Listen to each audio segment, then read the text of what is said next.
What forgiveness says is that I am a faithful follower of Jesus Christ.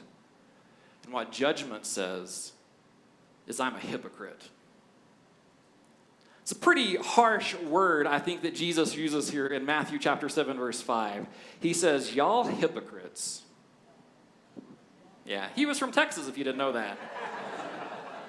Or my friends from the South would say that Texas does not have a monopoly on y'all, so give the South some credit too. But he uses this word hypocrite. And in the ancient Greek world, what that word meant was it was an actor that acted on stages. They would literally come on a place like this. They would act one way because that's what they were paid to do. And then they would leave the stage and live a different lifestyle.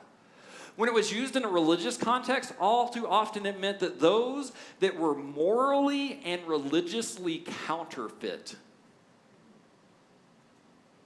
I don't know about you, but when Jesus describes me, I do not want him to say there is somebody who is morally and religiously counterfeit, fake, not worth it.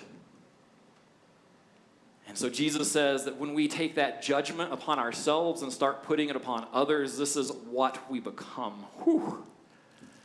Kind of hurts a little bit, doesn't it? Jesus isn't always nice to us, is he? And I think an interesting thing that I always want to bring to y'all's attention is Jesus isn't just talking to Dustin McEwen in this text, or he's not just talking to you. He's not just saying, hey, you need to stop judging people.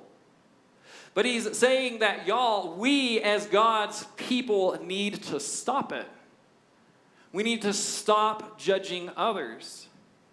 Did you know the number one reason, according to George Barna in his research that he does, surveying thousands of people across America, that people do not come to church or believe in Christ?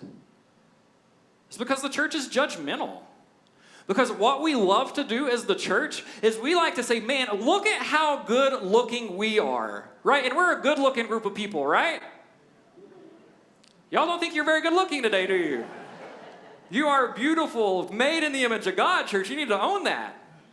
And we're like, man, look at how good I am. Look at how great my life is. And thank God that I'm not like the world over there. And the world sees that and they realize that they're a little dirty and they're a little grungy. And they're like, well, are they too good for me? Well, they think they are.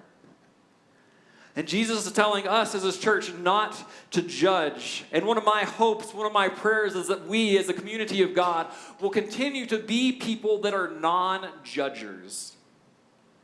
That don't look at a person and make a snap decision based on how they look, what they say, or how they smell. Or if they say y'all or you guys. So if we as a congregation adhere to the words of Jesus, what that means is that we do not condemn other people based off of how they look, based off of what sins they have committed in their life, or even worse, based off of what current sin they're struggling with today. If we're a non-judging church, that means that we love all people. And you know what the Greek word for all means? All.